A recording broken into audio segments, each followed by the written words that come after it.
Claire's hands were shaking so hard, she nearly dropped her glass of wine. Her ex-husband Darnell stood on that stage microphone in hand, telling 200 people she was nothing but a gold digger who sold her soul for a rich man's wallet. Every word was a knife, every lie drew blood. She wanted to run, she wanted to disappear. But then the ballroom doors swung open, and the man who walked through them changed everything. If you want to see how this satisfying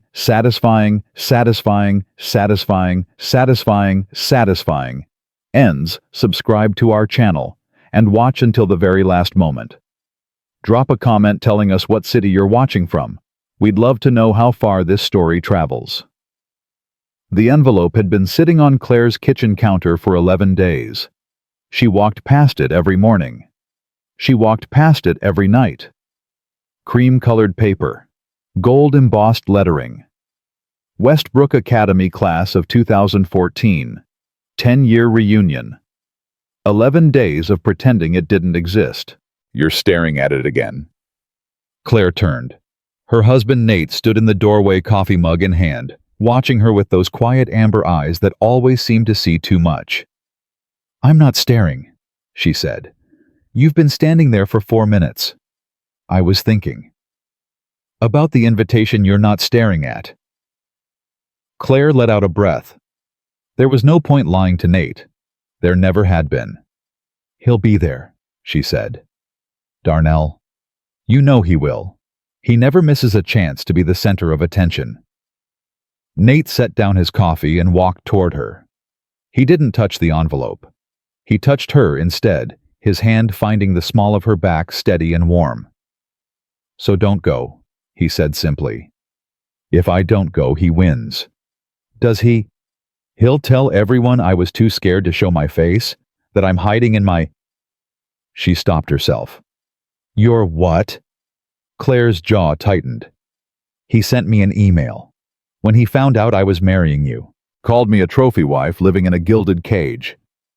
Something flickered in Nate's eyes, something cold and sharp there and gone in an instant. "When was this, Jai? 4 years ago, right before our wedding. You never told me." "I didn't want you to." She shook her head. "It doesn't matter. It was a long time ago. It matters to you." And that was the thing about Nate Prescott. He didn't rage. He didn't make grand declarations. He just stated facts with that calm, measured voice, and somehow those facts cut deeper than any sword. "I need to face him," Claire said.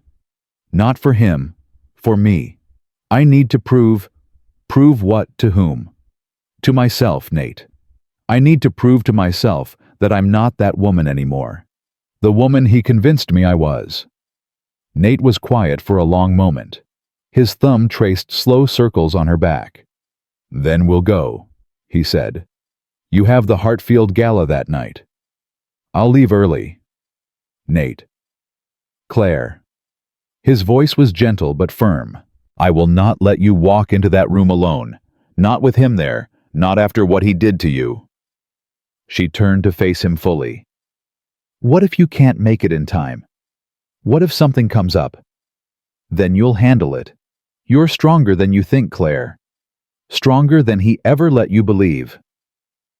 His hand came up to cup her face. "But I will be there. That's a promise." 3 days before the reunion, Claire couldn't sleep. She lay in their bed staring at the ceiling, her mind running through every possible scenario. Every cruel thing Darnell might say, every lie he might tell, every way he could twist their history into a weapon. Nate's voice came from beside her, rough with sleep. "You're spiraling." "I'm fine." "Your breathing changed 20 minutes ago. You've been lying perfectly still, which means you're trying not to wake me, which means you're spiraling." Claire almost laughed. Almost. "How do you do that?" she asked. "Do what? Know me so well." Nate shifted, propping himself up on one elbow. In the dim light, his face was all shadows and angles. "Because I pay attention," he said. "Because when you matter to someone, really matter, you learn them. Their patterns, their fears, their tells." Darnell never... She stopped. Never what? He was married to me for 5 years. He never knew when I was upset unless I told him, and even then he usually said I was being dramatic. Darnell Thompson, Nate said quietly, is a man who only sees reflections of himself. Everyone else is just a mirror for his ego. You've never even met him. I don't need to meet him. I know what he did to you. I know the woman you were when you came into my life, brilliant, talented, completely convinced she was worthless. That doesn't happen by accident, Claire. Someone taught you to believe that. Someone worked very hard to make you small. Claire's eyes burned. Even after 4 years, Nate's understanding could still undo her. What if I see him, and I just freeze? She whispered. What if he says something and I can't respond? What if I prove him right? Nate reached out, brushing a strand of hair from her face. Then you freeze. Then you take a breath. Then you remember who you are now, a woman who built a business from nothing, who has clients begging to work with her, who restored 3 historic homes last year that were written off as lost causes. His voice dropped lower. A woman I admire more than anyone I've ever met. Nate? I'm not saying this to flatter you. I'm saying it because it's true. Darnell Thompson can say whatever he wants. He can spin whatever story makes him feel like a big man. But the truth doesn't change just because he ignores it. She moved closer, pressing her forehead against his chest. What if the truth isn't enough? She asked. What if everyone believes him anyway? Then they're fools, and their opinion isn't worth the breath it takes to form it. The night of the reunion arrived like a verdict. Claire stood in front of their bedroom mirror, staring at the woman reflected back at her. Sapphire blue dress. Nate's choice, though he'd never admit it. Simple, elegant. The color made her green eyes seem to glow. She looked good. She knew she looked good. So why did she feel like she was about to face a firing squad? Breathe. She hadn't heard Nate enter. He stood behind her now, already dressed in a charcoal suit that cost more than her first car. But it wasn't the suit that made him look powerful. It was the way he wore it, like clothes were an afterthought, like his authority came from somewhere much deeper. I'm breathing, she said. No, you're holding your breath and pretending. Actually breathe. She did. In through the nose, out through the mouth. The tightness in her chest loosened slightly. He's going to try to break you, Nate said, meeting her eyes in the mirror. You know that, right? He's going to use your old friends as an audience. He'll play the victim. He'll hint that you married me for money. He'll make you feel like you don't deserve any of this. I know. What will you do? Claire straightened her spine, lifted her chin. The woman in the mirror did the same. I'll smile, she said. I'll be polite, and I will not under any circumstances let him see me bleed. Nate's reflection smiled, proud, fierce. That's my girl. The car service dropped Claire at the Westbrook Country Club at exactly 7:15 p.m. She stood on the circular drive, staring up at the massive stone building. 20 years of memories lived inside those walls. First dances, first heartbreaks, first kisses, first lies. Her phone buzzed. A text from Nate. Wrapping up. 1 hour, maybe less. You've got this. She typed back, what if I don't? His response came immediately. You do. I know you do. Now go show them. Claire slipped her phone into her clutch and walked toward the entrance. The ballroom was exactly as she remembered it. High ceilings, crystal chandeliers, the faint smell of money and nostalgia. Faces turned as she entered. Whispers erupted. That's Claire Hartley. You know Darnell's ex-wife. Did you hear who she married? Prescott, as in the Prescott Foundation, Prescott. She kept walking. Head high, shoulders back. Don't let them see. Don't let them see. Claire? Oh my God, you came. A familiar figure broke away from the crowd and threw her arms around Claire. Keisha Williams, her best friend since 3rd grade, the only person besides Nate who knew the full truth about her marriage to Darnell. You're shaking, Keisha murmured in her ear. I'm fine. You're lying. Keisha pulled back her dark eyes, scanning Claire's face. Where's Nate? Running late. Gala thing. So you're alone with Darnell here. I can handle it. Girl, I've seen you handle a lot of things. Darnell Thompson is not a thing. Darnell Thompson is a natural disaster in a $3,000 suit. Claire almost smiled. He's here then. Holding court by the bar, been telling everyone who'll listen about his big case last month. The one that was on CNN. Keisha rolled her eyes. Like any of us care. Anyone care about me? My presence. Any gossip I should know about. Keisha hesitated. Keisha. He's been talking about you, about your marriage, about how he's worried about you. Claire's stomach dropped. Worried? His word. Said something about how he hopes you haven't lost yourself in all that money. How he just wants you to be happy, even though it breaks his heart to see you with someone else. The audacity. The absolute audacity. He's painting himself as the sad, noble ex-husband, Claire said flatly. Bingo, and people are eating it up. You know how he is, that smile, that charm, the whole I came from nothing and look at me now routine. Keisha shook her head. Half these idiots think you're the villain of the story. Of course they do. But you know what, forget them. Let's get you a drink, find a quiet corner and… No. Keisha blinked. No. Claire's hands had stopped shaking. Something cold and hard was settling in her chest. I didn't come here to hide in a corner, Keisha. I came here to face him. To face all of it. She met her friend's eyes. If he wants to tell a story, fine. But he doesn't get to be the only author. Keisha stared at her for a long moment. Then slowly a grin spread across her face. There she is, Keisha said. There's the Claire I've been waiting to see for 10 years. For the first hour, Claire managed to avoid Darnell entirely. She circulated through the room, reconnecting with people she genuinely liked in high school. Marcus Chen, who'd started a tech company, and still had the same shy smile. Sarah Bell, whose flower shop had been featured in Chicago Magazine. They asked about her work, about her business, about the historic home she'd restored on Lakeshore Drive. They didn't ask about Nate. They didn't ask about Darnell. They treated her like a person, not a character in someone else's drama. It was almost enough to make her forget why she'd been so afraid. Almost. Claire Hartley. The voice came from behind her. Smooth. Confident. Dripping with false warmth. She turned. Darnell Thompson stood 3 feet away, a glass of scotch in his hand, and that smile on his face. That goddamn smile, the one that had charmed judges, juries, and a naive 22-year-old girl who thought she'd found the love of her life. He looked exactly the same. Tall, athletic, handsome in a way that commanded attention. His suit was impeccable, his posture perfect.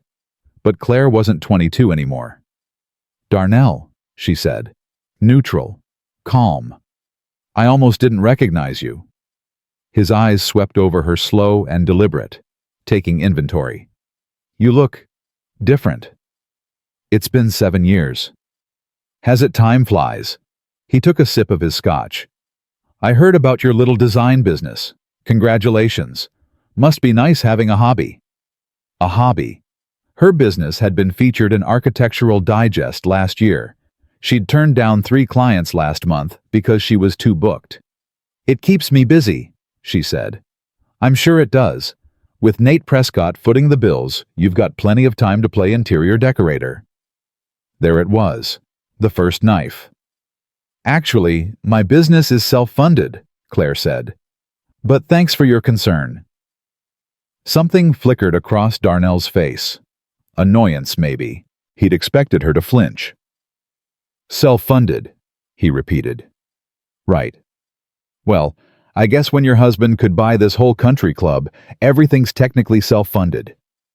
Nate and I keep our finances separate, but I wouldn't expect you to understand that. What's that supposed to mean? Claire smiled. Cold. Sharp.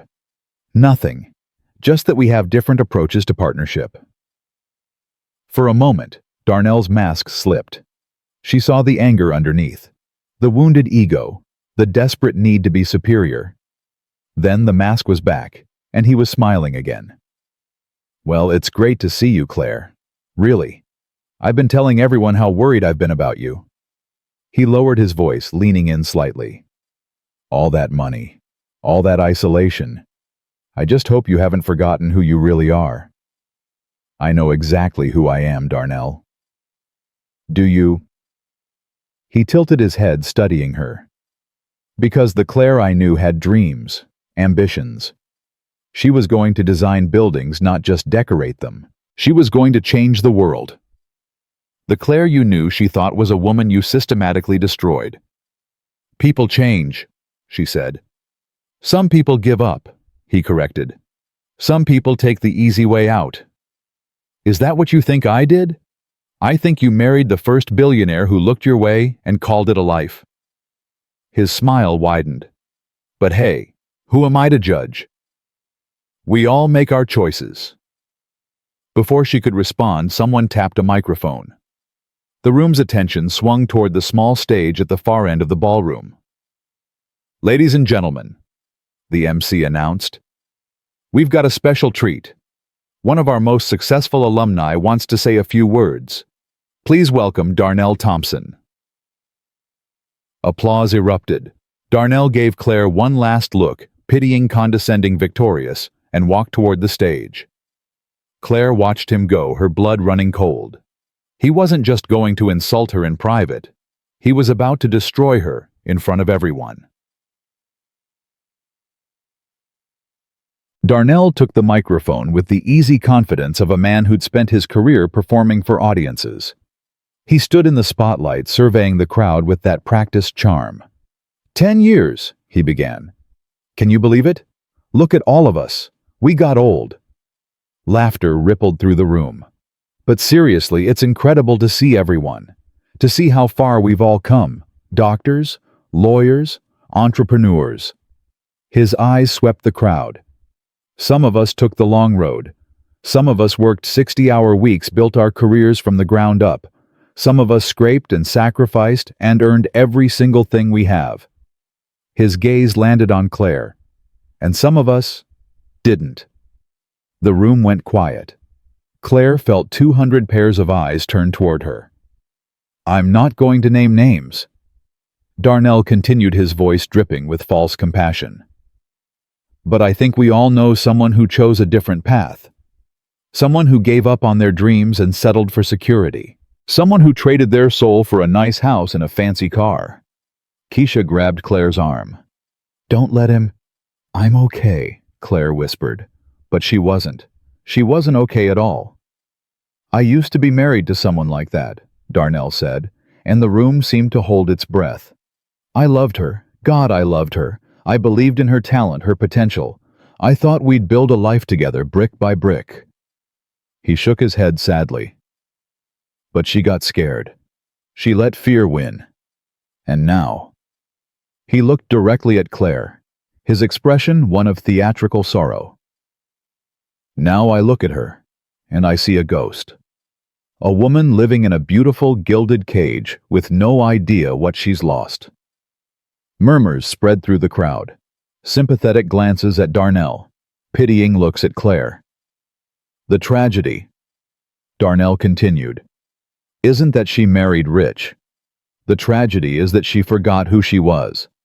She let someone else's money become her identity. And that, my friends, is a fate worse than failure. He raised his glass. So here's to the grinders, the fighters, the ones who did it the hard way. May we never lose ourselves in someone else's shadow. Applause. Actual applause. Claire stood frozen as the room celebrated her humiliation. Keisha was saying something, but she couldn't hear it.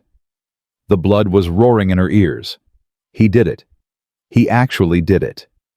He stood up in front of everyone I ever knew and called me worthless, and they believed him.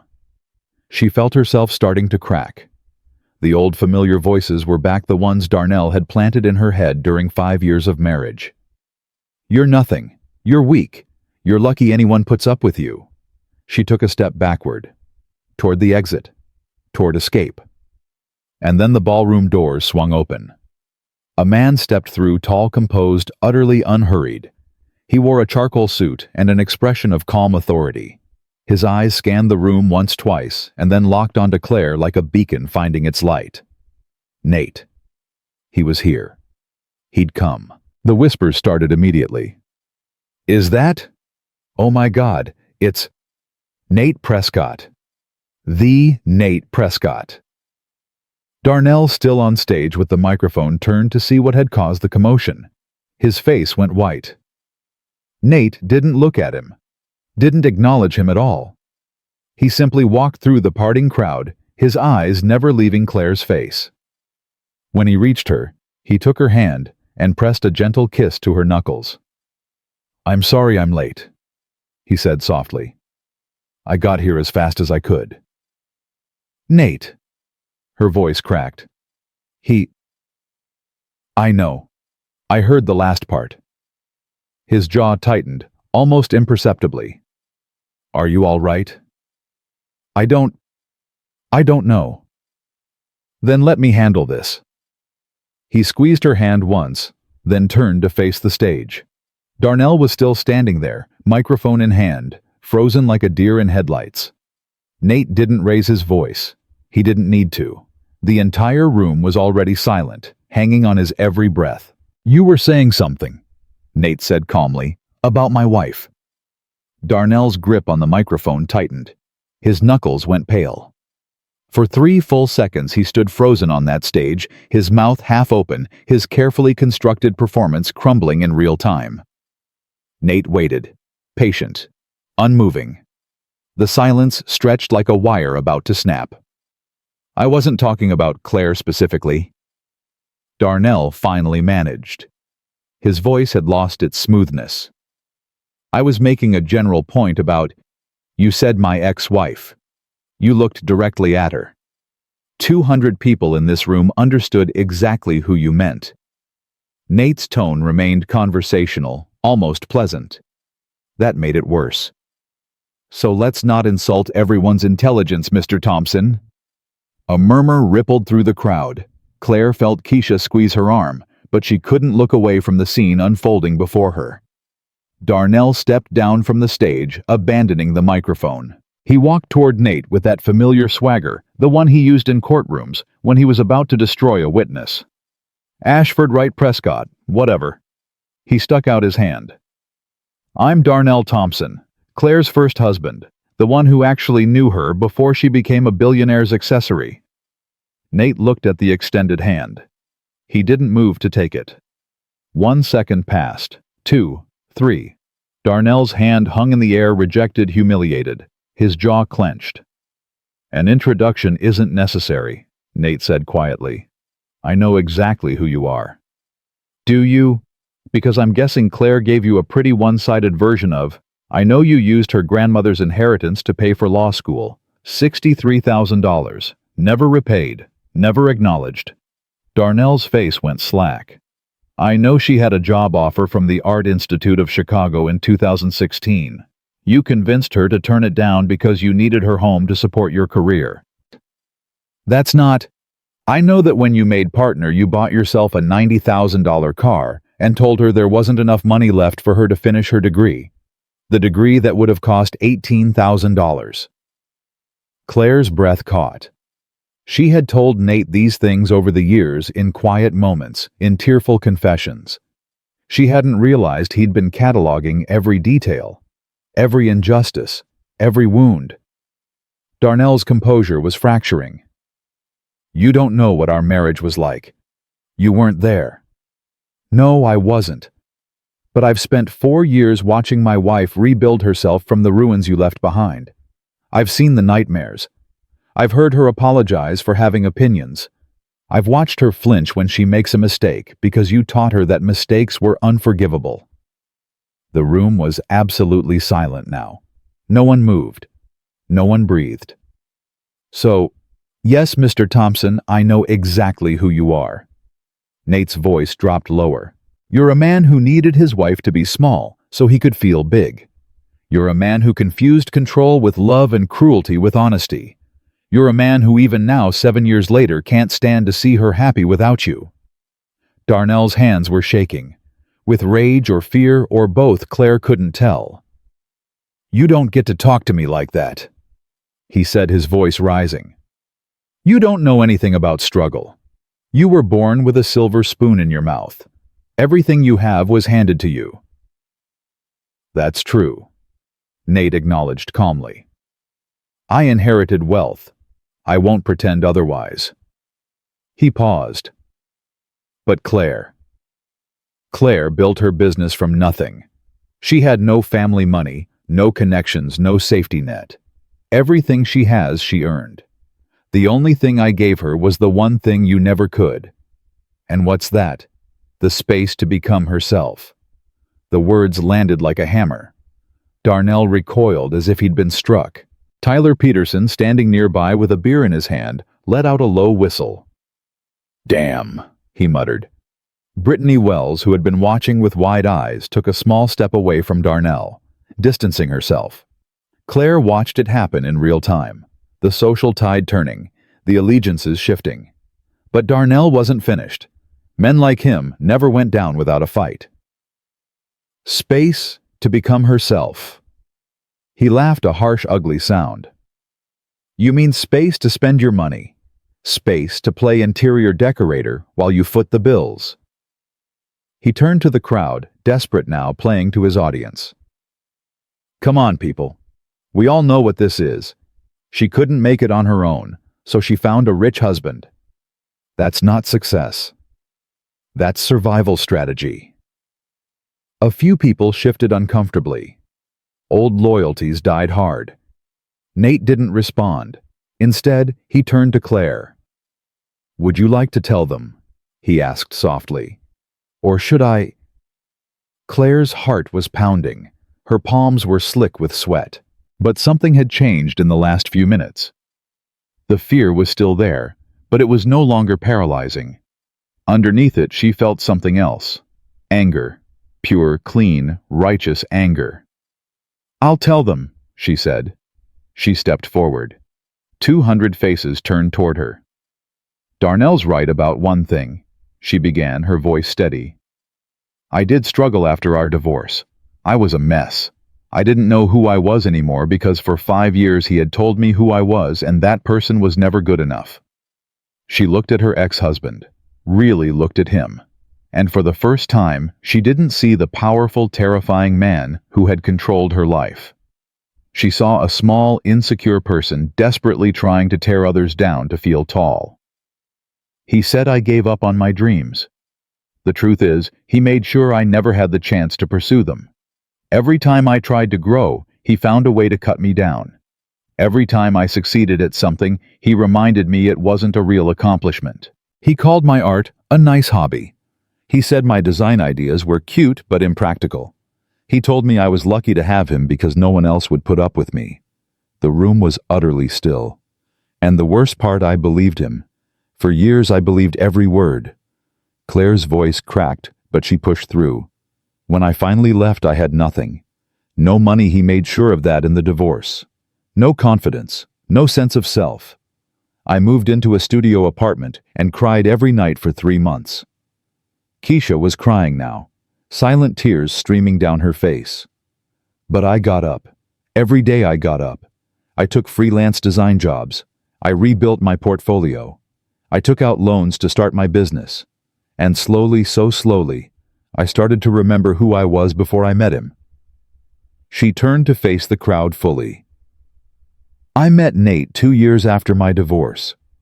I wasn't looking for a rich husband. I wasn't looking for a husband at all. I was looking for a contractor to help with a restoration project, and he happened to own the building. A small, sad smile crossed her face.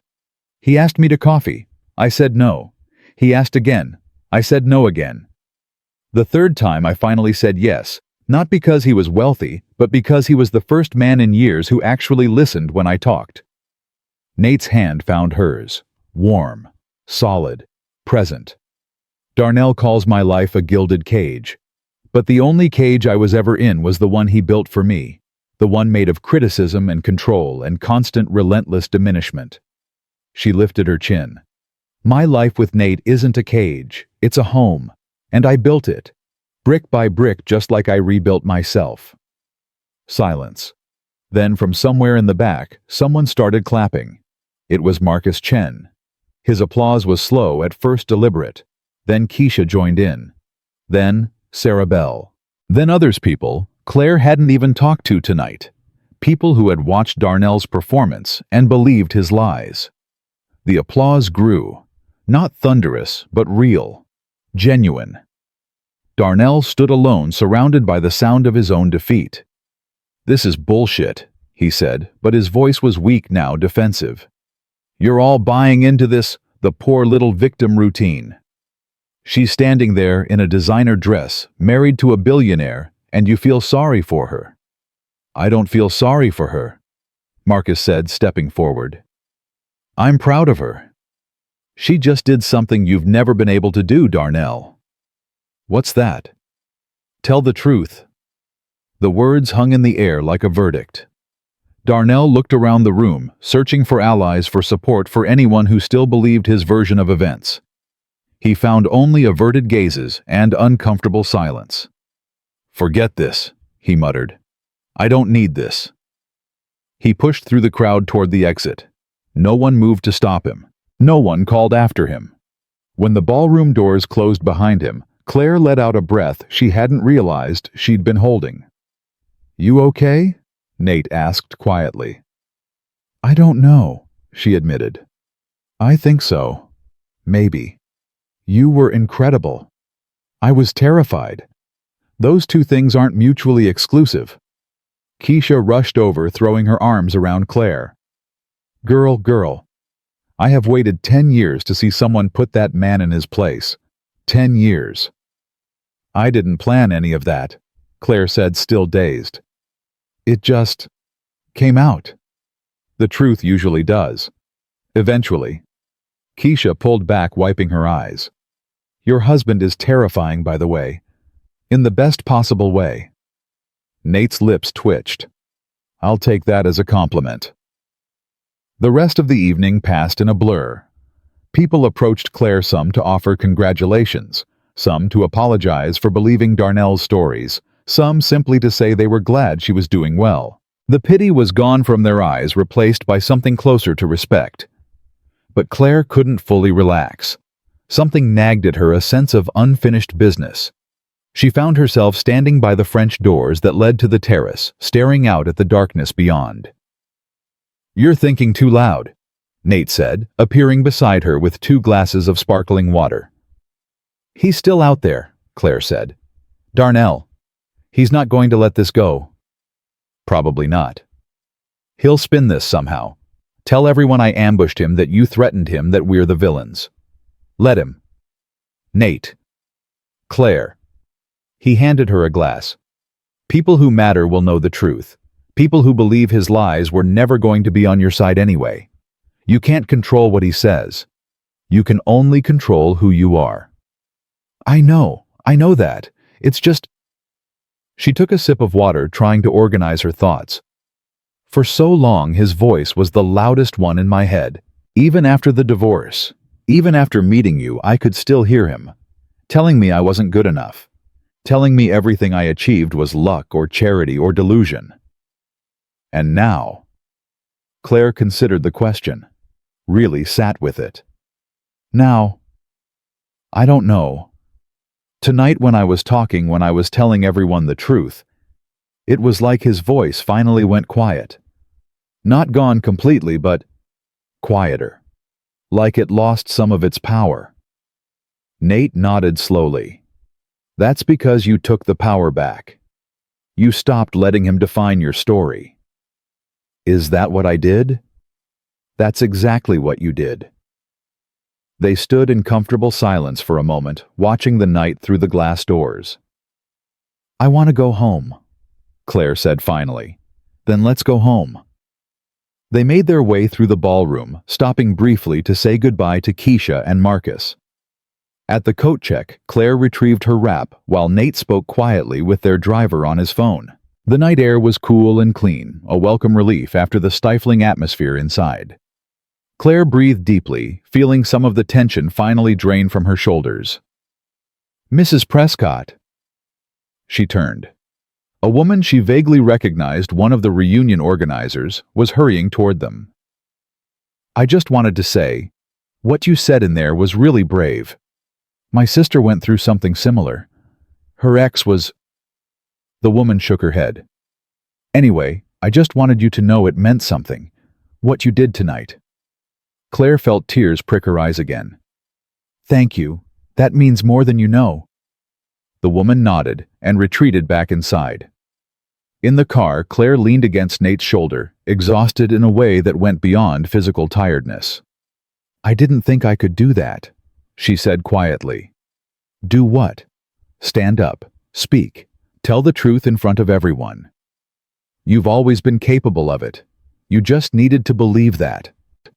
"Did you know when you walked in, did you know what he'd said?" Nate was quiet for a moment. "I heard the last part. From outside the doors. I was about to intervene, but then you started speaking and I realized—" He paused. "I realized you didn't need me to save you. You needed me to stand beside you while you saved yourself." Claire lifted her head to look at him.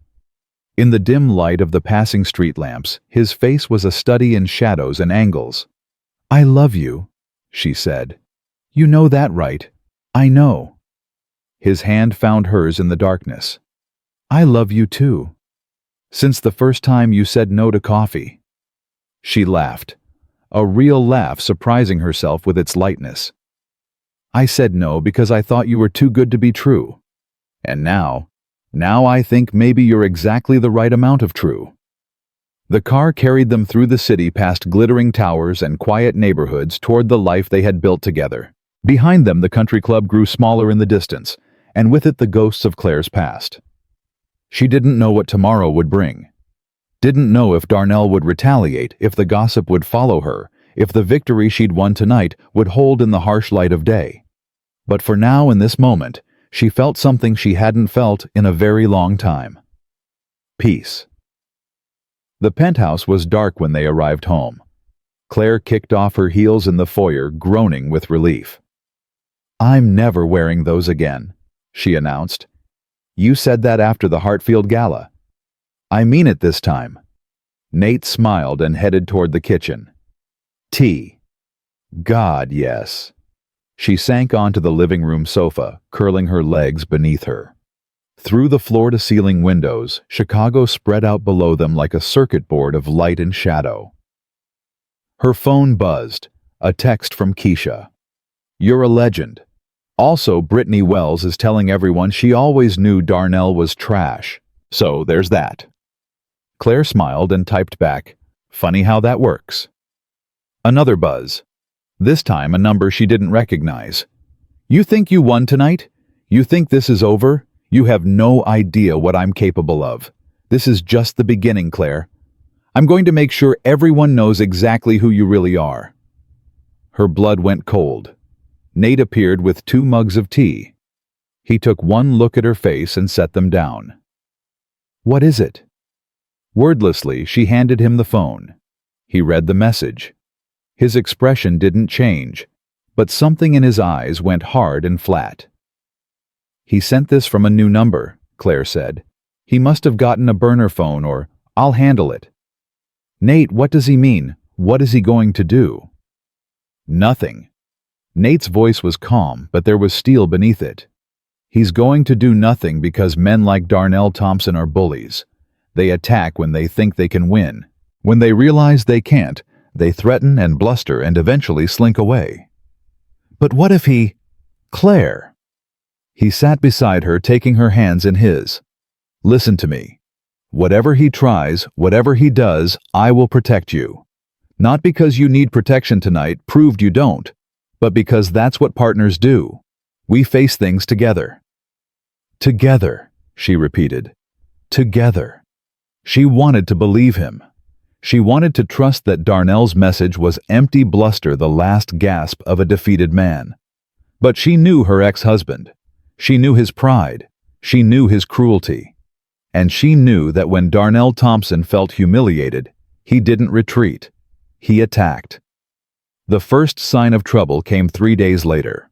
Claire was at her office reviewing fabric samples for a client's restoration project when her phone rang. The number was unfamiliar. "Hello. Is this Claire Prescott?" A woman's voice, professional, slightly cold. "Yes. Who's calling?" "My name is Sandra Walsh. I'm a reporter with the Chicago Tribune. I'm working on a story about your husband's foundation, and I was hoping to get your comment on some allegations that have been brought to our attention." Claire's stomach dropped. "What allegations?" "We've received information suggesting that the Prescott Foundation has been involved in some questionable financial practices. Additionally, there are claims that your own business has benefited from improper contracts with foundation donors." "That's absurd. That's completely—" "Mrs. Prescott, I'm not making accusations. I'm simply asking for your response to the claims. Who told you this? Where did you get this information?" A pause. "I'm not at liberty to reveal my source." But Claire didn't need her to. She knew exactly who was behind this. Darnell. "I have no comment," she said, her voice shaking with fury. "But you should know that whoever gave you this information has a personal vendetta against me and my husband. This is harassment pure and simple." "Mrs. Prescott." Claire hung up. Her hands were trembling as she dialed Nate's number. "He's doing it," she said when he answered. "He's actually doing it. Nate, there's a reporter asking about the foundation about my business." "I know. She called me first." Nate's voice was calm, but Claire could hear the controlled anger beneath it. "I've already contacted our legal team."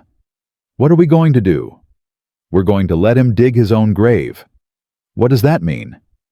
"It means Darnell Thompson is a lawyer. He should know better than to make false accusations against people who have the resources to fight back." A pause. "He's about to learn that lesson the hard way." "Nate, I don't want a war." "Neither do I. But if he's determined to start one, I'm going to finish it." Claire closed her eyes, trying to steady her breathing. This was exactly what she'd feared. Darnell couldn't accept defeat, couldn't stand being humiliated, couldn't allow her to have the last word. So he was going to burn everything down. "Claire, are you still there?" "I'm here." "Come home. We'll figure this out together." Together. That word again. The anchor she kept returning to. "Okay," she said. "I'm on my way." She gathered her things mechanically, her mind racing through worst-case scenarios. What if the reporter believed Darnell?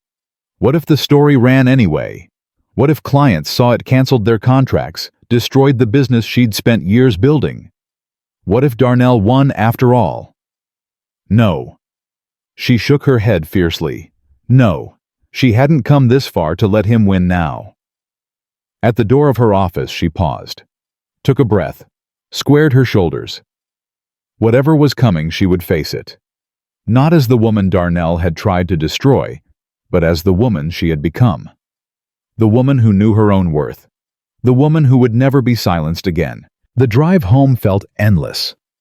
Every red light stretched into eternity. Every minute that passed, Claire imagined the story spreading, the lies taking root, her reputation crumbling like sand. When she walked through the penthouse door, Nate was already on the phone. His voice was low, controlled, but she could see the tension in his shoulders, the rigid set of his jaw. "I don't care what it costs. I want every communication he's had with that reporter, every email, every text. If he's making false statements, I want documentation." A pause. "Yes, by tomorrow morning. Thank you, David." He hung up and turned to face her. "Our legal team is already on it," he said. "Darnell made a mistake going to the press. Written communications leave trails. What if they can't find anything? What if he was careful? Men like Darnell are never as careful as they think they are. Nate crossed the room and pulled her into his arms. He's angry and humiliated and acting on impulse. That's when people make mistakes. Claire pressed her face against his chest, breathing in his familiar scent. Sandalwood, clean linen, safety. I just got my life back, she whispered. I just started feeling like myself again. And now he's trying to take it all away. He won't succeed. You can't know that. Nate pulled back slightly, lifting her chin so she had to meet his eyes. Claire, listen to me. Darnell Thompson is a successful attorney. He has money influence connections. But do you know what he doesn't have? She shook her head. The truth. And in the end, that's what matters. The truth always finds a way to surface. That sounds like something from a fortune cookie. Despite everything, Nate's lips twitched. Maybe. But it's still true. The next morning, Claire woke to her phone buzzing incessantly. 17 missed calls, 43 text messages. Her heart seized as she scrolled through them. The story had run. Not in the Tribune, Sandra Walsh had apparently decided to verify the claims first, but on a gossip blog. One of those trashy sites that traded in celebrity rumors and scandal. The headline made her stomach turn. Billionaire's wife, accused of fraud, is the Prescott fortune built on lies. The article was vicious. It painted Claire as a gold digger who had manipulated her way into Nate's life, then used his connections to build her failing business. It quoted an anonymous source close to the couple, who claimed Claire had been cheating on Nate with multiple men. It suggested the Prescott Foundation was under federal investigation for money laundering. None of it was true, not a single word. But that didn't matter. The internet didn't care about truth. It cared about clicks. Don't read the comments, Keisha's voice said when Claire called her. Seriously, girl, do not read the comments. Too late. Claire. They're calling me a whore. They're saying I trapped Nate with a fake pregnancy. They're saying Her voice broke. They're saying I deserve whatever happens to me. Those people don't know you. They don't know anything about you. It doesn't matter what they know. It matters what they believe. The comment section was a cesspool of hatred. Strangers who had never met her, who knew nothing about her life, were gleefully tearing her apart. They called her names. They questioned her character. They said she was ugly, stupid, worthless. Darnell's voice had found a chorus. Claire, Claire, are you still there? I have to go, she managed. I'll call you later. She hung up and sat on the edge of the bed, staring at nothing. The phone kept buzzing in her hand. More notifications, more hatred, more lies. This is what he wanted, she realized. This is exactly what he wanted. He wanted me to feel small again, to feel worthless, to feel like that girl who believed everything he told her. Her hands were shaking. Her chest was tight. She recognized the signs of a panic attack approaching, the dark, familiar tide she hadn't felt in years. Claire. She looked up. Nate stood in the doorway, already dressed, his face grim. Don't read any more of that garbage, he said. I can't help it. It's everywhere. Then put down the phone. And do what? Pretend it's not happening. Pretend my entire life isn't being destroyed. Nate walked over and gently but firmly took the phone from her hands. He set it face down on the nightstand. Your life is not being destroyed. A gossip blog wrote lies about you. That's not the same thing. Tell that to my clients. Tell that to the people who are going to Google my name and see this trash. Tell that to, I'll tell all of them. And so will you. He sat beside her, taking her hands. This is what Darnell wants, Claire. He wants you to spiral. He wants you to panic and hide and give up. Are you going to let him win? The question cut through the fog in her brain. Are you going to let him win? For 10 years, she had let Darnell define her. First as his wife, then as his victim, then as his cautionary tale. She had spent so long reacting to him, running from him, hiding from him. When was she going to start fighting back? No, she said, her voice hoarse but steady. No, I'm not going to let him win. Then get dressed. We have work to do. Nate's legal team moved fast. Within 24 hours, they had traced the anonymous source back to an IP address registered to Darnell's law firm. Within 48 hours, they had obtained copies of emails between Darnell and the gossip blogger emails that showed him feeding false information, making unsubstantiated claims, and explicitly stating his intention to destroy Claire's reputation. It's defamation. David Chen, Nate's head attorney, not the Marcus Chen from the reunion, explained during a video call. Clear as day. He put it in writing. He admitted his motive. If we file suit, we'll win. What about the story? Claire asked. It's still out there. People are still reading it. We'll demand a retraction. If the blog refuses, we'll sue them too. Most of these sites fold the moment they get a letter from a law firm with real resources. And Darnell? What happens to him? David's smile was cold. Mr. Thompson is about to learn that there are consequences for defamation, especially when you're dumb enough to create a paper trail. The lawsuit was filed 3 days later. Claire v. Thompson. Defamation, intentional infliction of emotional distress. Tortious interference with business relations. Within hours, the legal blogs picked up the story. This time, the narrative was different. This time, Claire wasn't the villain, she was the wronged woman fighting back against a vindictive ex-husband. Darnell's phone started ringing off the hook. Reporters wanted comments. His firm's managing partners wanted explanations. His clients wanted assurances that their attorney hadn't lost his mind. He had no good answers for any of them. He's panicking, Keisha reported after running into one of Darnell's colleagues at a conference. Word is the partners are furious. They're talking about putting him on administrative leave. Good, Claire said. Let him panic. Girl, I never thought I'd hear you say that. Neither did I. But despite the legal momentum, the damage from the gossip blog lingered. Claire's phone kept buzzing with hate. Her Instagram comments were flooded with vitriol. One of her clients, a nervous woman with more money than sense, called to postpone their project until this all blows over. It wasn't fair. None of it was fair. You're going to have to make a statement, Nate said one evening. Something public. Something that tells your side of the story. I'm not a public person. I don't do interviews. You might have to become one, temporarily. Claire shook her head. The thought of sitting in front of cameras answering questions about her marriage, her divorce, her private pain, it made her want to crawl out of her skin. There has to be another way. There is. You could write something, an open letter, something that goes on the record in your own words. And say what?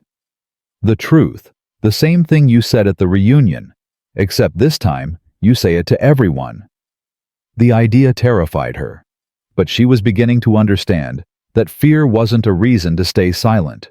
Fear was a reason to speak louder. She started writing that night. The letter took her 3 days to complete. She wrote it, deleted it, rewrote it, threw it away, started over. Every word felt inadequate. Every sentence felt like too much or not enough. Finally, on the 4th morning, she showed it to Nate. He read it in silence. When he finished, his eyes were bright with something that looked like pride. It's perfect, he said. It's you. You don't think it's too personal, too raw. I think it's exactly as personal and raw as it needs to be. He handed the pages back to her. Are you ready to share it? No, she admitted. But I'm going to do it anyway. The letter went live on Claire's website that afternoon. Within hours, it had been picked up by major news outlets. Within days, it had gone viral. She wrote about her marriage to Darnell. The good years when she still believed in him. The bad years when his criticism became constant, his control absolute. She wrote about the inheritance she gave him, the career she sacrificed, the slow erosion of her self-worth, until she no longer recognized herself in the mirror. She wrote about leaving, about the terror and the freedom and the long, painful process of rebuilding. She wrote about Nate, about finding love again when she thought she was unlovable, about the difference between a partner who diminishes you and one who helps you grow. And she wrote about Darnell's attack, the reunion, the threats, the lies planted in the press. She didn't call him a monster. She didn't rage or scream or condemn. She simply told the truth, calmly, clearly, completely. And the truth did what the truth always does. It set her free. The response was overwhelming. Thousands of women wrote to her sharing their own stories of emotional abuse of relationships that had left them broken of the long road back to themselves. They thanked her for her courage. They said she had given them hope. Keisha called crying. "You did it, Claire. You actually did it." Did what? Changed the narrative. Took back your story. Became someone else's hero. I'm not a hero. I'm just someone who got tired of being afraid. That's exactly what a hero is. Darnell's response to the letter was predictable. He denied everything, called her a liar, threatened additional legal action. His statements grew increasingly erratic, increasingly desperate. No one believed him anymore. The partners at his firm made their decision. Darnell Thompson was placed on indefinite administrative leave pending the outcome of the lawsuit. His reputation, so carefully cultivated over years of charming judges and juries, lay in ruins. He had tried to destroy Claire. Instead, he had destroyed himself. 3 weeks after the letter went viral, Claire received an unexpected call. The number was familiar, too familiar. She answered without thinking. "Claire." Darnell's voice was different, stripped of its smoothness, its confidence. He sounded tired, defeated, old. "What do you want, Darnell?" "I want—" A long pause. "I want to talk. We have nothing to talk about. Please, just hear me out. 15 minutes.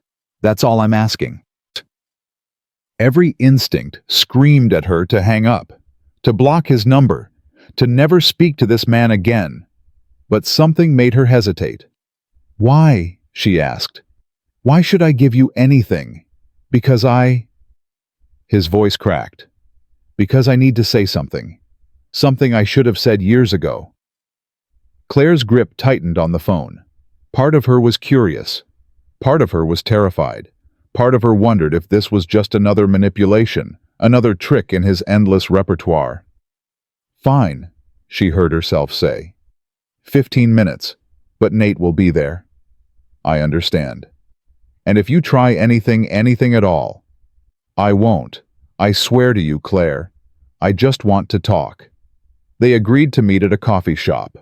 Neutral territory, public space. Nate insisted on arriving first, scoping out the location, positioning himself where he could watch every entrance. When Darnell walked in, Claire barely recognized him.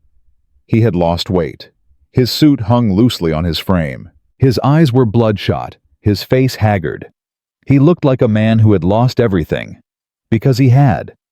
He sat down across from them, his hands wrapped around a coffee cup he didn't drink from.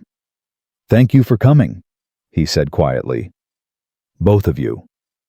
"You wanted to talk," Claire said. "So talk." Darnell was silent for a long moment. When he finally spoke, his voice was barely above a whisper. "I read your letter. All of it. Multiple times." He stared at the table. "I wanted to find something to deny, something to argue with, some way to convince myself you were exaggerating. And I couldn't." He looked up, and for the first time, Claire saw something in his eyes she had never seen before. Pain. Real pain. "Everything you wrote was true. Everything I did to you. Everything I said.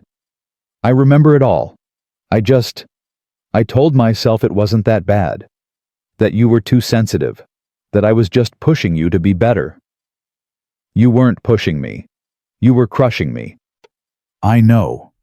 The words came out broken. "I know that now. I spent our entire marriage making you feel small because I was terrified of how big you could become. I was scared that if you reached your full potential, you wouldn't need me anymore. So I made sure you never got there." Claire felt Nate's hand find hers under the table. Solid, present, real. "Why are you telling me this?"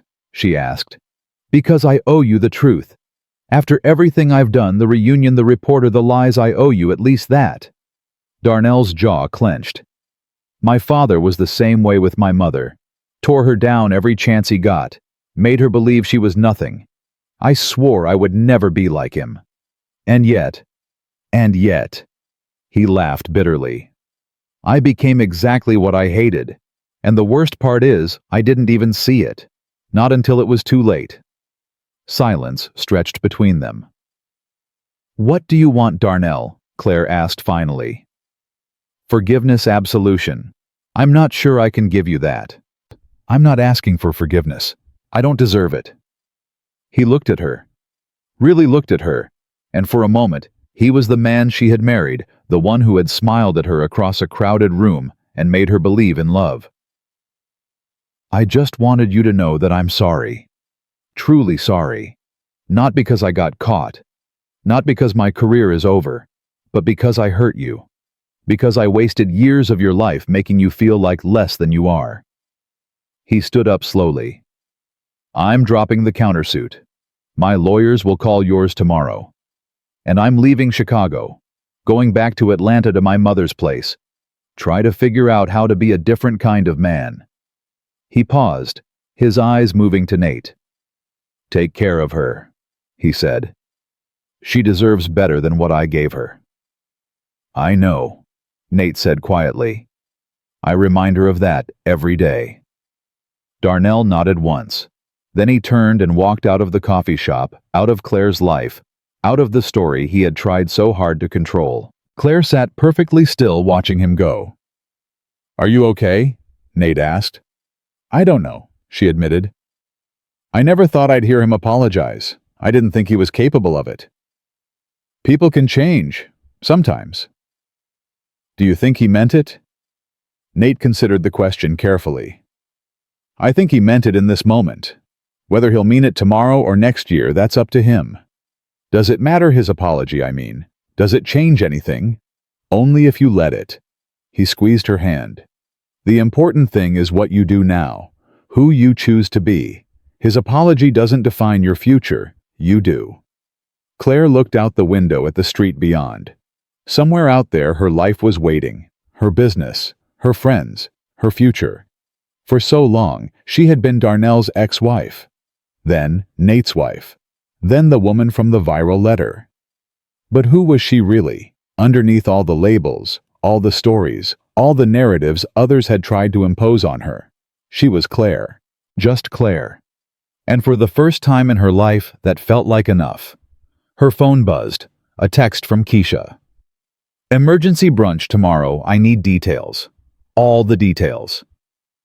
Claire smiled and typed back, "Only if there's mimosas. Unlimited mimosas, obviously. Then I'm in." She looked up at Nate, who was watching her with that quiet intensity she had come to love. "Take me home," she said. "With pleasure." They walked out of the coffee shop together, hand in hand, leaving the ghosts of the past behind them. The mimosas came unlimited, just as Keisha promised. Claire sat across from her best friend at their favorite brunch spot, recounting every detail of the coffee shop meeting. Keisha's expressions shifted from disbelief to suspicion to something that looked almost like grudging acceptance. "He actually apologized," Keisha said flatly. "Darnell Thompson, the man who once made you cry because you bought the wrong brand of mustard." "I know. I didn't believe it either." "And you think he meant it?" Claire swirled her mimosa, watching the bubbles rise. "I think he meant it in that moment. Whether it lasts..."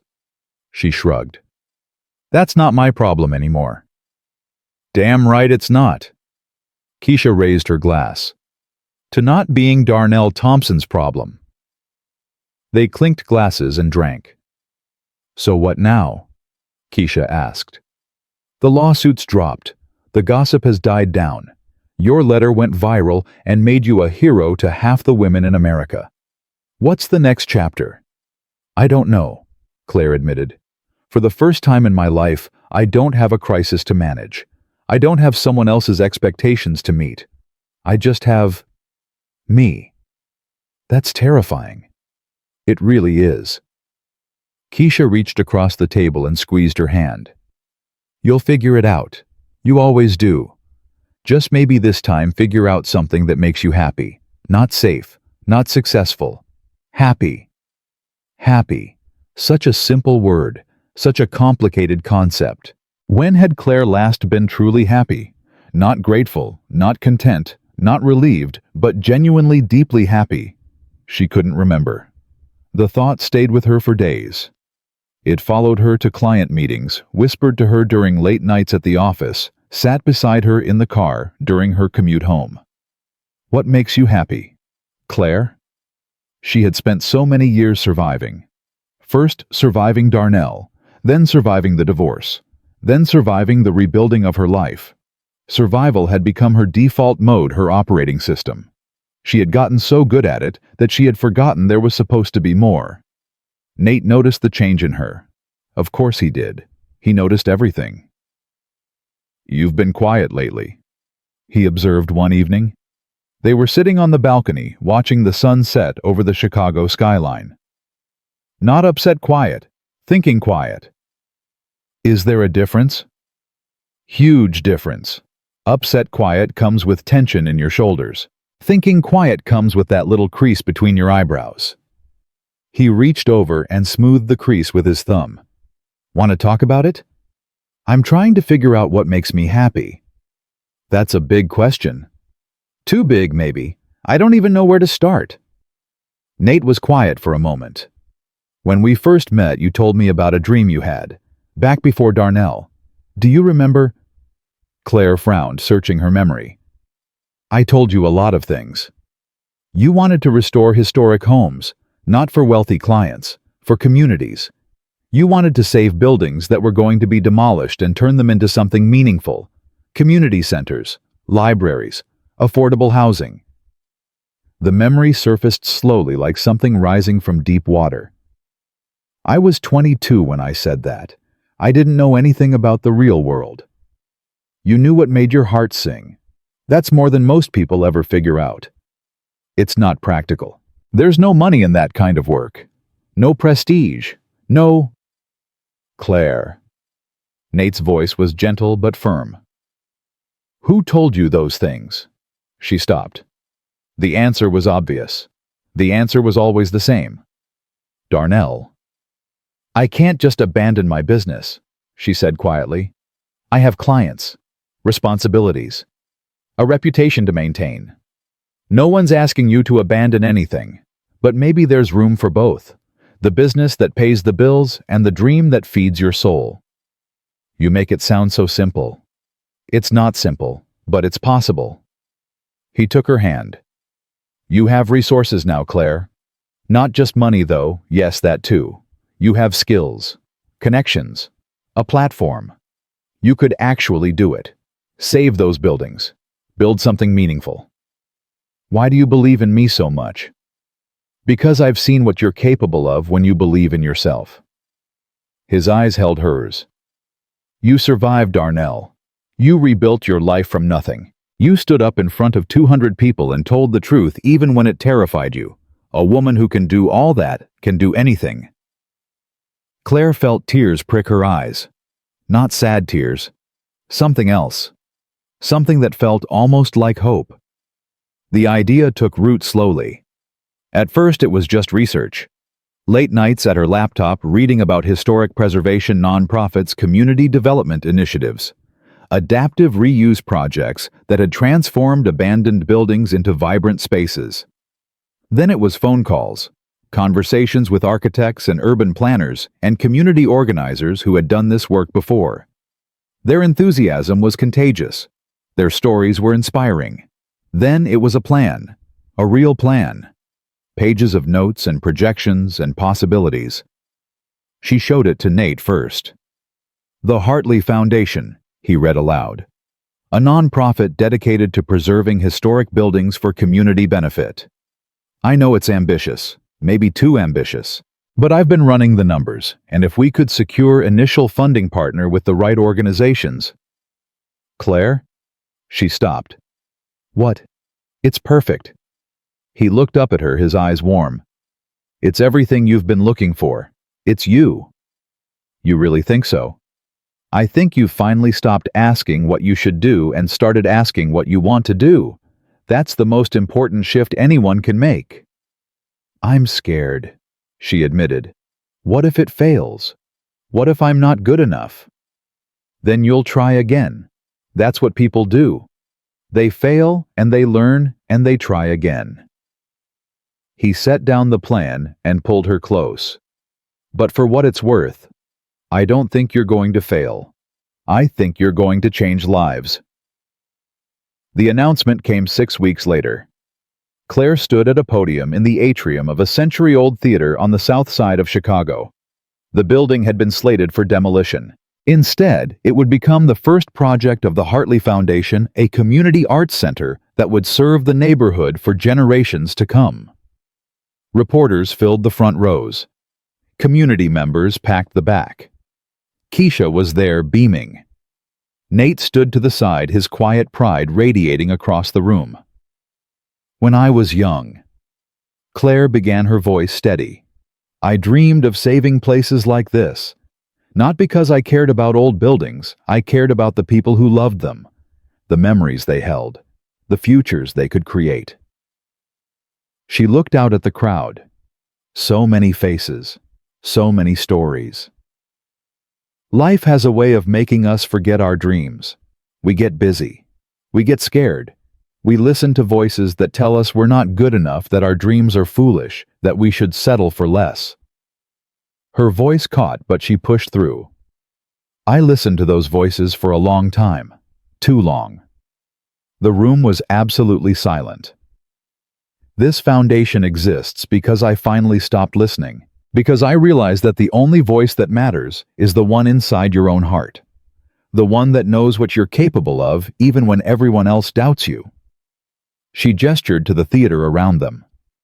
This building was supposed to be destroyed. Instead, it's going to become something beautiful. A place where children learn to dance, where teenagers discover their creativity, where neighbors come together and build community. Her eyes found Nate in the crowd.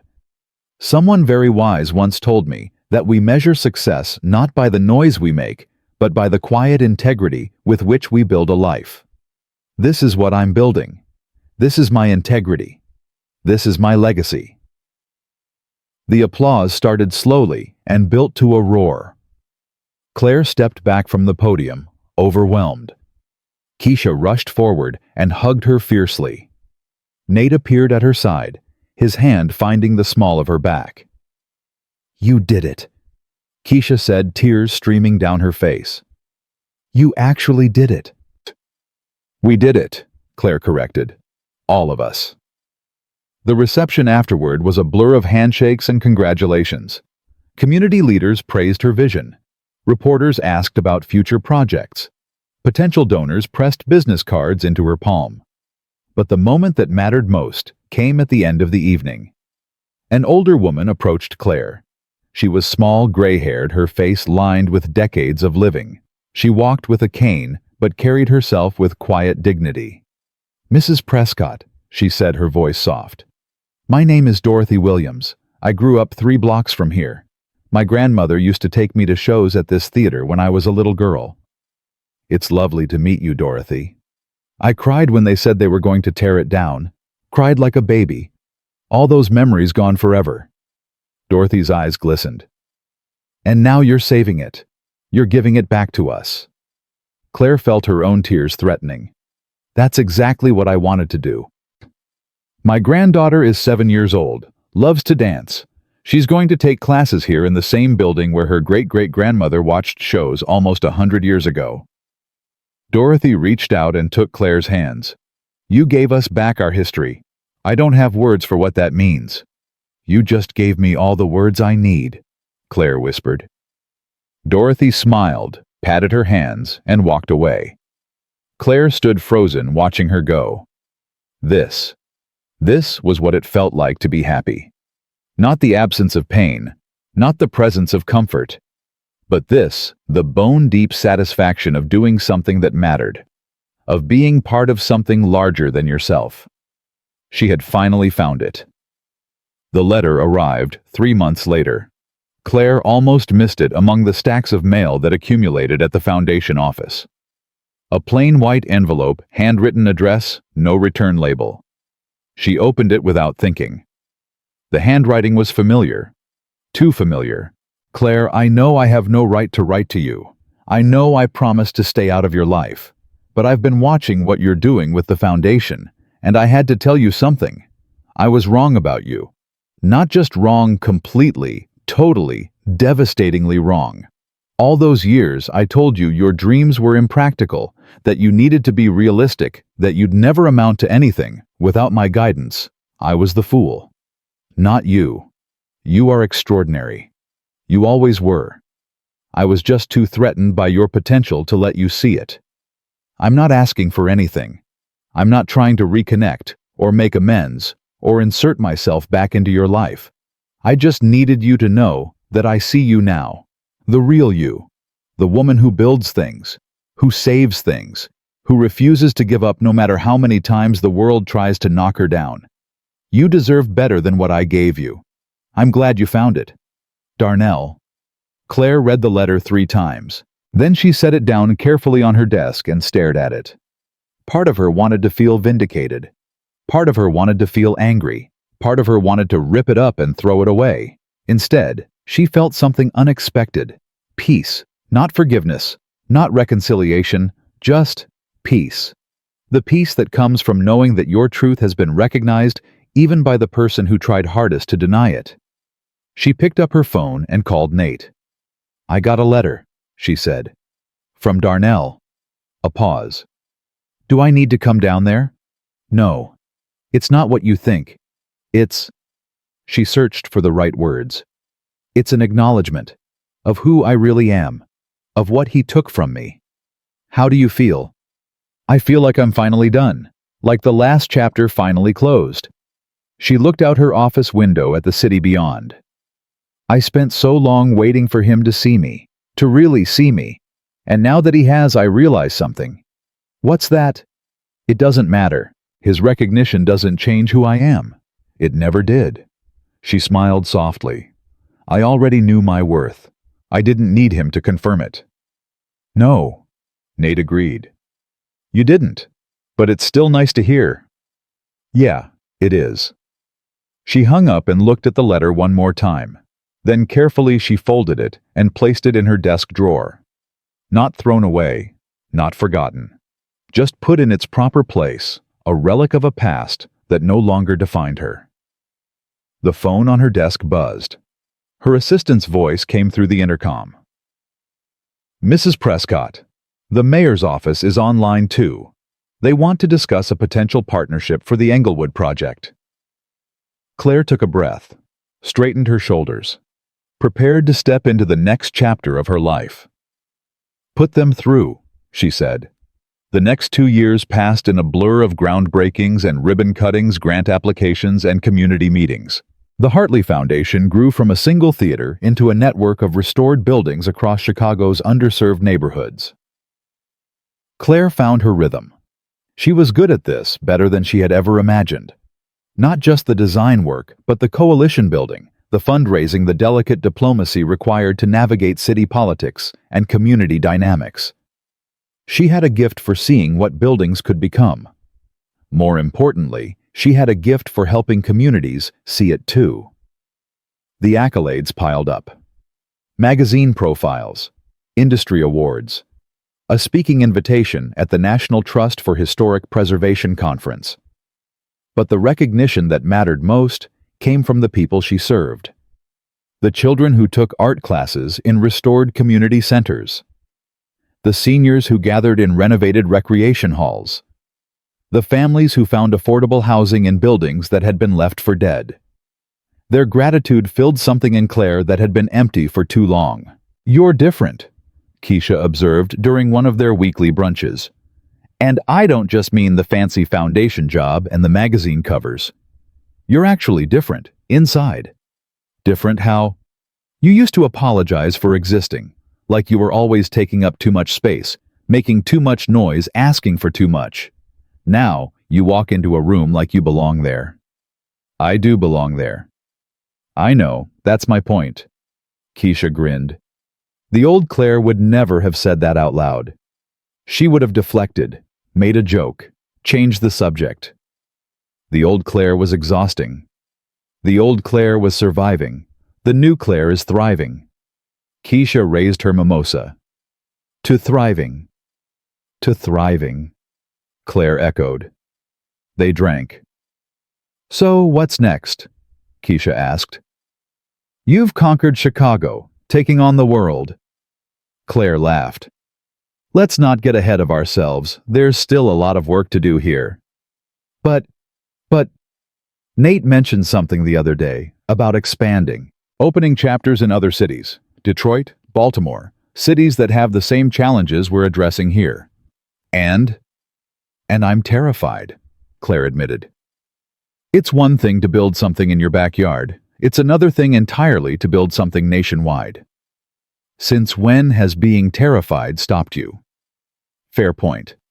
That night, Claire sat in Nate's study, surrounded by maps and projections and plans for national expansion. The scope was overwhelming. The challenges were enormous. But so was the opportunity.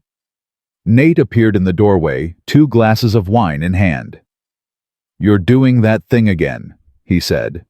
What thing? The thing where you stare at a problem like you're trying to intimidate it into submission. Claire smiled. Is it working? The problem looks terrified. He handed her a glass and sat beside her. Talk to me. I keep thinking about all the ways this could fail, all the things that could go wrong. What if we expand too fast? What if the other cities don't want us? What if I'm not the right person to lead something this big? What if you are, Nate? I'm serious. What if you're exactly the right person? What if all of this, the pain, the rebuilding the foundation was preparing you for something even bigger? What if your story is supposed to inspire people in Detroit and Baltimore and everywhere else? That's a lot of pressure. It's also a lot of purpose. He set down his wine and took her hands. Claire, I've watched you transform over these past few years. Not just your career, your whole being. You've become someone who doesn't just survive adversity, but uses it to lift others up. That's rare. That's valuable. That's worth sharing. She looked at the maps spread across the desk.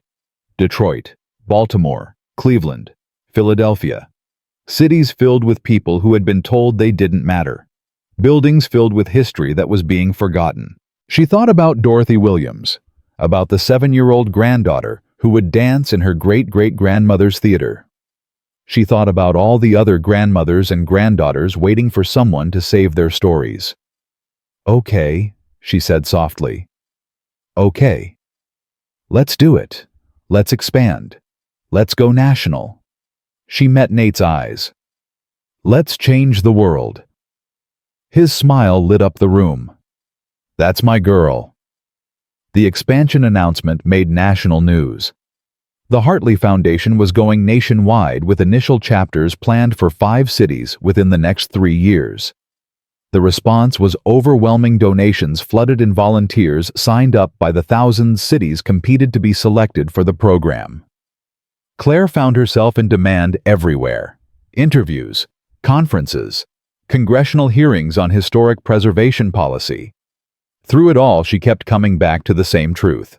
The one she had discovered in the ruins of her marriage, refined in the fire of Darnell's attacks, and crystallized in the quiet moments of building something meaningful.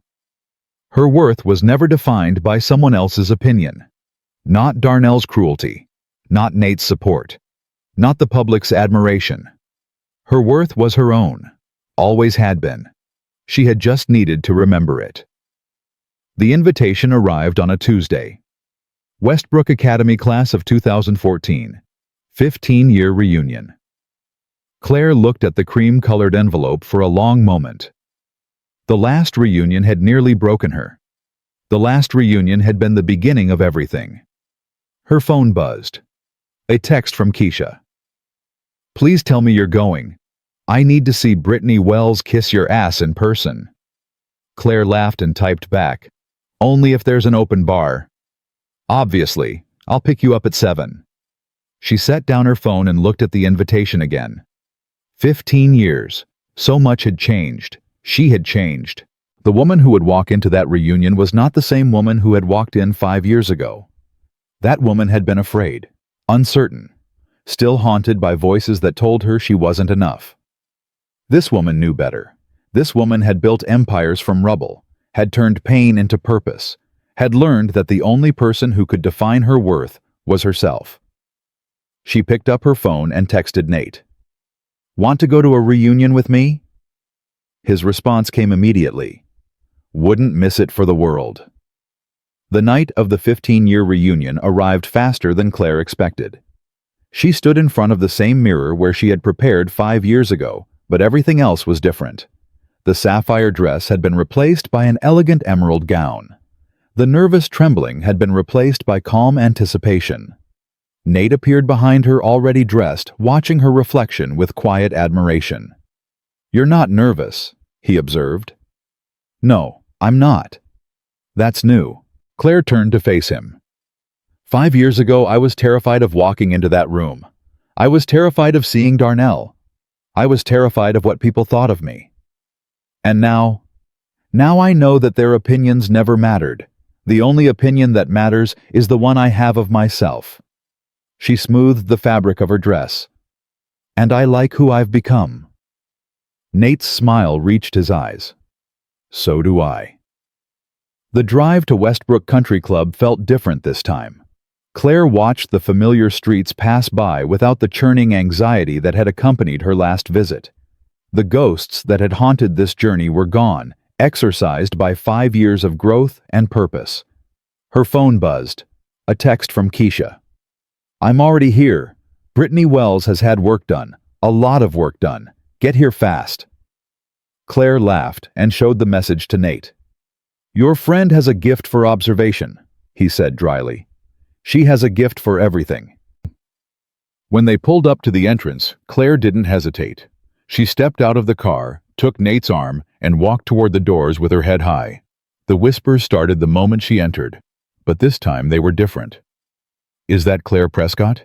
The Claire Prescott, from the Hartley Foundation? I read her letter. It changed my life. She was on 60 Minutes last month. Did you see it?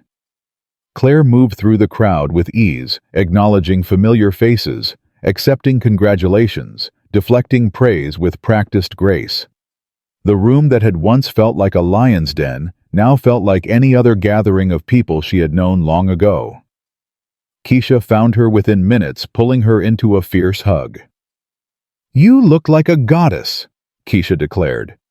An avenging goddess of historic preservation and emotional healing. That's very specific. I workshopped it on the drive over. Keisha turned to Nate. You clean up nice too, Prescott. Thank you, Dr. Williams. Your compliments are as eloquent as always. Keisha grinned. I like him. I've decided to keep him. I appreciate your approval, Nate said solemnly. The three of them made their way through the ballroom, stopping to chat with old friends and acquaintances. Marcus Chen was there now, running a tech company that had just gone public. Sarah Bell had expanded her floral business into a national franchise. Even Tyler Peterson had mellowed with age, approaching Claire with something that looked almost like genuine remorse. Hey, Claire, he said awkwardly, shuffling his feet like a teenager caught misbehaving. I just wanted to say, I'm sorry. About before. About believing all that stuff Darnell said. It was a long time ago, Tyler. I know, but still, it wasn't right. I should have known better. He scratched the back of his neck. I read about what you're doing with the foundation. It's really cool. My daughter wants to be an architect because of you. Claire felt a warmth spread through her chest. Tell her I'd be happy to mentor her sometime. Tyler's face lit up. Really? She'd flip out. Thank you, Claire. Seriously. He hurried off, presumably to text his daughter, leaving Claire with a strange sense of closure she hadn't expected. That was gracious of you, Nate murmured. He was young and stupid. We all were. Some more than others. Brittany Wells appeared next, her face suspiciously smooth, her smile suspiciously wide. "Claire, darling, you look absolutely amazing." Brittany air-kissed both her cheeks. "I've been following your work, so inspiring. I was just telling everyone how we've always been such close friends." Keisha made a sound somewhere between a cough and a snort. "Thank you, Brittany," Claire said evenly. "It's nice to see you. We should do lunch. I have so many ideas for the foundation. My husband is in real estate, you know, very influential. He could be very helpful. I'll have my assistant send you our donor information." Brittany's smile flickered, but she recovered quickly. "Perfect. Can't wait." She fluttered away to her next target. "That woman," Keisha said, "has the self-awareness of a goldfish." "Be nice." "I'm always nice. I'm also always honest." Keisha linked her arm through Claire's. "Come on. Let's get drinks before the speeches start." They had just reached the bar when a hush fell over the room. Claire turned to see what had caused it, and her heart stopped. Darnell Thompson was standing in the doorway. He looked different, older, smaller somehow, though he hadn't lost any height. The swagger was gone, replaced by something that looked almost like uncertainty. He scanned the room until his eyes found Claire. For a long moment they just looked at each other. "Do you want to leave?" Nate asked quietly. "Say the word and we're gone." "No." Claire's voice was steady. "I'm not running anymore." Darnell made his way through the crowd. People parted for him, but not like before. Not with admiration or deference. They parted the way people part for something they don't quite understand. He stopped a few feet away from Claire. "Hello, Claire." "Darnell, I didn't expect to see you here." "I almost didn't come." He glanced at Nate, nodded once. "Prescott." "Thompson." The tension was palpable. Keisha looked ready to throw her drink in someone's face. "Can I talk to you?" Darnell asked Claire. "Just for a minute. I won't take long." Claire felt Nate stiffen beside her. "It's okay," she said softly. "I've got this." "You sure?" "I'm sure." She followed Darnell to a quiet corner, aware of every eye in the room tracking their movement.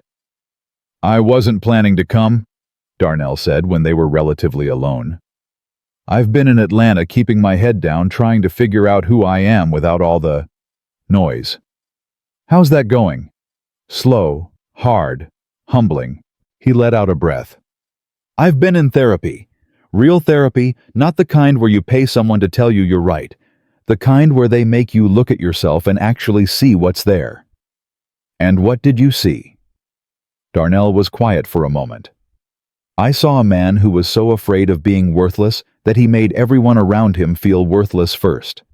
A man who couldn't stand to see anyone else succeed because it reminded him of his own failures. A man who destroyed the best thing that ever happened to him because he was too broken to appreciate it." Claire felt something shift in her chest. Not forgiveness exactly, but something close to understanding. "Why are you telling me this?" she asked. "Because I needed you to know that your letter, your foundation, everything you've built, it matters. Not just to the people you're helping, but to me. Watching you become who you were always meant to be. It's shown me what's possible, even for people like me. People like you. Broken people. People who've done terrible things. People who don't deserve second chances but are trying to earn them anyway." Claire studied his face. The arrogance was gone. The cruelty was gone. What remained was something raw and vulnerable, and entirely human. "I don't know if I can ever forgive you, Darnell," she said honestly. "What you did. The years you stole from me, the person you tried to make me believe I was, that doesn't just disappear." "I know. I'm not asking for forgiveness." "Then what are you asking for?" He thought about it. "Nothing. I'm not asking for anything.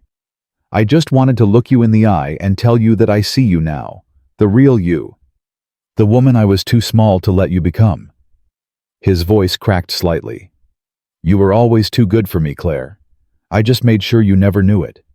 The words hung between them like a bridge. Thank you, Claire said finally, for saying that. It's just the truth. 5 years too late, but still true. She looked at him, really looked at him, and saw not the monster of her nightmares, but a flawed human being struggling to become better.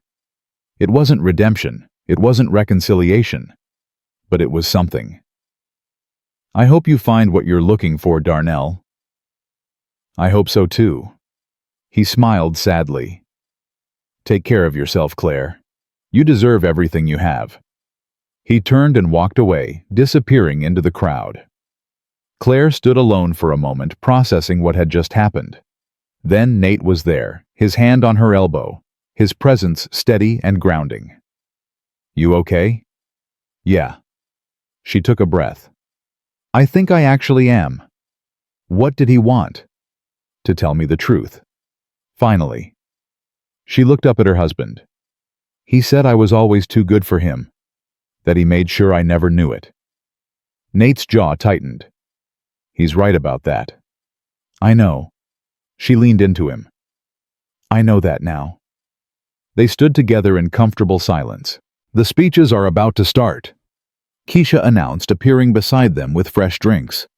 Apparently, the reunion committee wants you to say something, Claire. Something about being the most distinguished alumna or whatever. What? Girl, you're basically famous. Did you really think they wouldn't ask you to speak? Claire felt a flutter of nervousness, but it was different from before. Not the paralyzing fear of judgment, but the healthy anticipation of sharing something meaningful. I didn't prepare anything. You've got 5 minutes. Make it count. Before Claire could protest, someone was tapping the microphone at the front of the room. Ladies and gentlemen, if I could have your attention, please. The crowd quieted. As you know, we like to recognize outstanding members of our alumni community at these reunions. And this year, we have someone very special to honor. She's been profiled in Time magazine. She's testified before Congress. She's built an organization that has saved over 50 historic buildings across the country. Please welcome Claire Prescott. The applause was thunderous. Claire made her way to the stage, her heart pounding but her steps steady. She took the microphone and looked out at the sea of faces. Classmates she had known since childhood. Former friends, former enemies. People who had witnessed her lowest moment and were now witnessing something entirely different. Thank you, she said, and her voice didn't shake. This is unexpected. I didn't prepare remarks, so I'll just speak from the heart. She paused, gathering her thoughts. 15 years ago, I sat in these halls convinced I was destined for great things. I had dreams and plans and absolute certainty that life would unfold exactly as I imagined. A soft laugh. I was wrong about that. Life rarely follows our plans. The room was silent, attentive. 10 years ago, I came to this reunion as a different person, a broken person. Someone had spent years telling me I was worthless, and I had believed him. I walked into this room expecting to be judged and humiliated, and I wasn't disappointed. She saw Brittany Wells shift uncomfortably in the crowd. But something happened that night. Something I didn't expect. I found my voice. Not because someone gave it to me, but because I finally realized it had been mine all along. I had just forgotten how to use it. She looked at Nate standing near the back with Keisha. His eyes were bright with pride. The last 5 years have taught me something important. Our worth isn't determined by what others think of us. It's not determined by our jobs or our marriages or our bank accounts. Our worth is inherent. It exists simply because we exist. She thought of Dorothy Williams, of the little girl who would dance in her great-great-grandmother's theater. I build buildings now. I save places that were supposed to be destroyed. But what I've really learned to save is myself. And that's a project that never really ends. She looked around the room one final time. To everyone here who's struggling, who feels like they're not enough, like they don't matter, like their dreams are too big or too foolish or too impossible, I want you to know something. You are enough. You do matter. And your dreams are exactly the right size." She took a breath. "The only person who gets to define your worth is you. Don't let anyone take that power away from you. It's yours. It always has been." The silence stretched for one heartbeat. Two. Then the applause erupted. People rose to their feet. The ovation rolled through the room like thunder, like a wave, like something alive and powerful and affirming. Claire stepped back from the microphone, overwhelmed. Nate was there instantly, pulling her into his arms. "That was incredible," he murmured against her hair. "I meant every word." "I know. That's what made it incredible." Keisha pushed through the crowd, tears streaming down her face. "I'm not crying," she announced. "It's allergies." "It's January," Claire pointed out. "Indoor allergies, very common." They laughed together, the three of them surrounded by the echoes of applause and the warmth of hard-won joy. The rest of the evening passed in a beautiful blur. People approached Claire continuously, some to congratulate her, some to share their own stories, some simply to say thank you.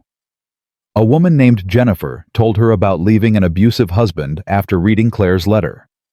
A man named Robert said the community center Claire had restored in his neighborhood had given his teenage son a place to belong. A teacher said she used Claire's story in her classes to teach students about resilience. Each conversation was a gift. Each story was proof that pain transformed could become power shared. Near midnight, Claire found herself standing on the terrace where she had confronted Darnell 5 years ago. The same moon hung overhead, the same manicured grounds stretched into darkness. But nothing else was the same. Nate joined her, slipping his jacket around her shoulders. "Penny, for your thoughts." "I was thinking about the woman who stood here 5 years ago. She was so scared, so convinced she wasn't worthy of love or success or happiness. And now I know she was wrong. She was always worthy. She just needed to believe it." Claire turned to face her husband. "Thank you."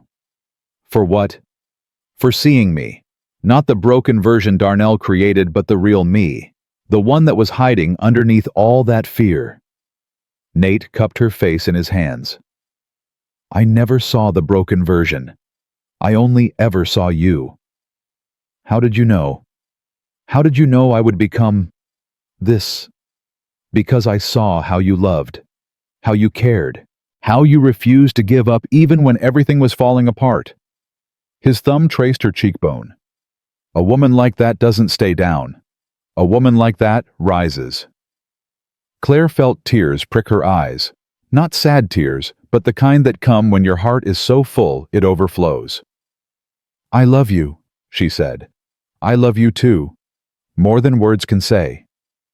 They stood together in the moonlight, two people who had found each other through chaos and pain and emerged stronger for it. "Ready to go home?" Nate asked finally. "Almost." Claire looked back at the ballroom one last time. "I just want to remember this moment. How it feels to stand here without fear. How it feels to be exactly who I'm supposed to be." "And how does it feel?" She smiled. "It feels like freedom." They walked back through the ballroom hand in hand, saying their goodbyes, accepting final congratulations. At the door, Claire paused and looked back one more time. The room was full of people she had known her whole life. Some had helped her. Some had hurt her. Some had done both. But none of them defined her. Not anymore. The drive home was quiet, peaceful. Chicago glittered outside the windows, a city full of buildings and stories, and people struggling to find their way. "What's next?" Nate asked as they pulled into their building. "Tomorrow, a conference call with the Detroit team. Then a meeting with the mayor's office about the Englewood expansion." "I meant bigger than tomorrow." Claire considered the question. The foundation was growing. The work was expanding. There were more buildings to save more communities, to serve more lives to touch. But there was also more to life than work. "I've been thinking," she said slowly, "about the next chapter. About what comes after the foundation is established and running on its own. And, and maybe there's room for something else, something personal. Nate went very still. Are you saying what I think you're saying? Claire turned to face him, her heart suddenly racing. I'm saying that I spent so many years being told I wasn't good enough to be a mother, that I was too damaged, too broken, too unstable, and I believed it for a long time. Claire, but I don't believe it anymore. She took his hand. I think I'm ready. If you are. Nate's eyes glistened. I've been ready since the day I married you. I was just waiting for you to be ready too. Then let's do it. Let's start a family. Let's build something that's ours. He pulled her into his arms, holding her so tightly she could feel his heart beating against her chest. You're going to be an amazing mother, he whispered. You think so? I know so. The same way I've always known you were amazing, even when you couldn't see it yourself. They held each other in the quiet darkness, two people on the threshold of a new beginning. Claire thought about her journey, the naive girl who had married Darnell full of hope and blind trust, the broken woman who had emerged from that marriage convinced she was worthless, the survivor who had rebuilt herself brick by brick, the leader who had turned her pain into purpose, and now the woman who was finally ready to embrace everything life had to offer. The gilded cage was a distant memory. The voices that had told her she wasn't enough had fallen silent. The fear that had once controlled her had transformed into courage. She had spent her whole life searching for her worth in the eyes of others. Now she knew the truth. Her worth had never been lost. It had never been taken. It had never depended on Darnell's approval, or Nate's love, or the world's recognition. Her worth was hers. It had always been hers, and she would never let anyone make her forget that again.